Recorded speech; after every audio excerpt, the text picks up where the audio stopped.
The sound that would save your life does not come. You open your mouth, and nothing escapes but a silent shape.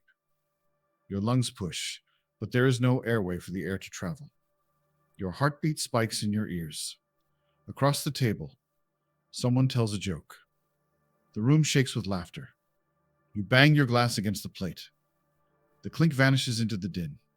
Your brain screams the one thing you cannot do: make noise. This is not a nightmare. It is a quirk of anatomy older than speech. The exact structure that gave you words now traps your last breath. Your vocal cords are perfectly healthy. They have shaped every word you've ever spoken. Yet right now, they are useless. And in that moment, you understand something terrifying. You could die here, surrounded by friends, and no one would notice. This is not a dramatization. This is a quirk of your own anatomy. The very feature that lets you speak is the same one that makes choking silent. And it has been killing people at dinner tables for centuries. Your throat isn't a simple tube. It's a busy intersection where air and food cross paths. A tiny flap called the epiglottis steers food toward your stomach. It flips down when you swallow, then flips back up. This works flawlessly thousands of times a day. But it has a hidden vulnerability. The larynx, your voice box, sits at the entrance to your lungs. Inside it, two thin folds of tissue stretch across the airway. Those are your vocal cords. When air passes through them, they vibrate and produce sound. But if an object lodges right above them, the airway seals shut. No air can get in or out. And without moving air, your vocal cords fall completely silent. You cannot cough. You cannot whisper. You cannot even sigh. In the 1960s, a pathologist named Dr. Roger Haugen noticed a strange pattern. Healthy men and women were dying suddenly in restaurants.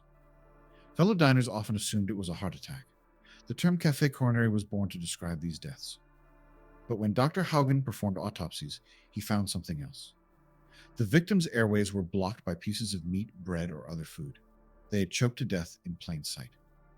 No one had realized what was happening. The victims simply slumped over or quietly stood up and walked to the restroom. That short walk to privacy was their last act on Earth. The silence of choking is not only about anatomy, it is also about reflexes. Your throat has a built-in safety system. If something unexpected touches the vocal cords, they can snap shut instantly. This reflex is called laryngospasm. It exists to protect your lungs from inhaling liquid or debris. But sometimes that protective spasm becomes a trap. A speech pathologist named Dr. Jerry Lodgman spent decades studying swallowing disorders. Her research showed how sensitive the larynx truly is. Even a drop of water in the wrong place can trigger a violent, prolonged closure. That closure blocks air just as completely as a chunk of steak. And once again, it makes you completely silent. Laryngospasm explains why drowning victims rarely shout. They slip under without a sound.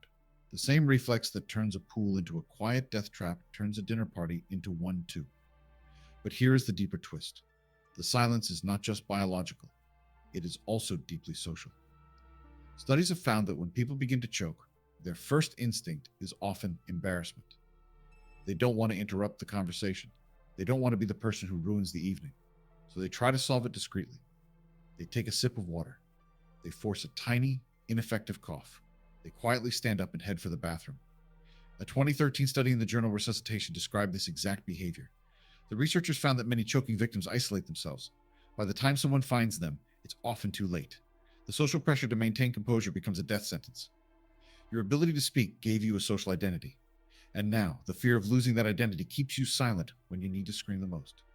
In 1974, a surgeon named Dr. Henry Heimlich published a paper that changed everything. He described a straightforward technique.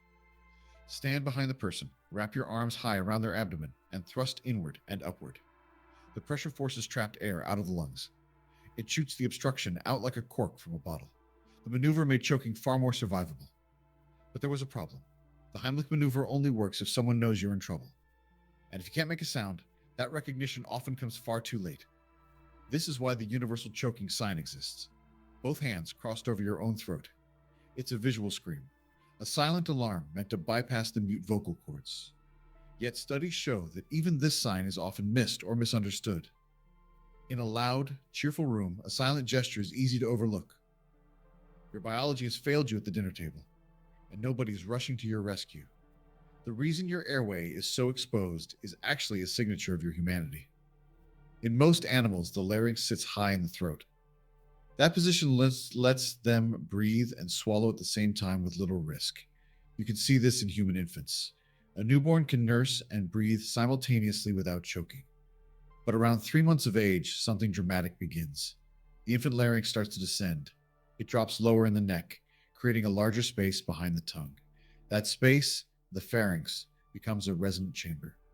It gives your voice its incredible range of vowels and consonants. By adulthood, your larynx has dropped enough to make speech possible. A linguist named Dr. Philip Lieberman spent his career studying this transformation. He called it the key anatomical change that made human language possible. But that descent came at a deadly cost. It created a crossroads where food and air are constantly competing. Unlike a baby or a cat, you cannot swallow and breathe at the same time.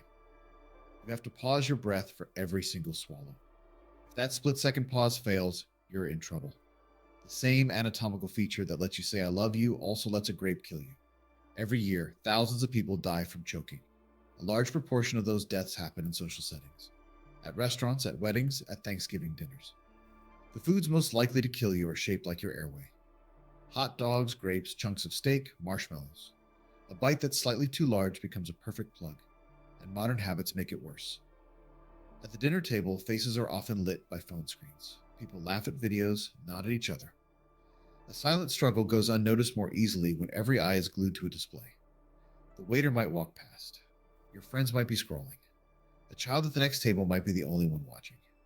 And that child won't understand what's happening. So what do you do if it happens to you? The answer is brutally simple. You make the universal sign. You cross your hands over your throat. You accept the embarrassment. Your voice has been taken from you, but your hands can still speak. Better yet, don't wait until you are the victim. Learn to recognize a quiet emergency. The person who stops talking mid-sentence. The eyes going wide. The lips slowly turning blue. They're not thinking clearly. Their social brain is still telling them to be polite. Your job is to ignore the politeness. Stand up. Ask them firmly if they're choking. If they can't answer, act immediately. Thrust upward. Be the one who breaks the silence. This is the strange truth of your own throat. The gift of speech is also a mortal risk. Every conversation you've ever had relied on a delicate, evolved apparatus. But that apparatus has a fatal vulnerability. It silences you in the moment you need sound the most. So the next time you sit down to share a meal with people you love, look around the table. Listen to the clinking forks and the easy chatter. Notice the laugh that starts deep in the belly. Remember, the most dangerous sound in the room is the one you will never hear. It is the silence of a fully blocked airway. It is the pause just before a friend slumps forward. It is a death that unfolds in the middle of a celebration, completely unnoticed.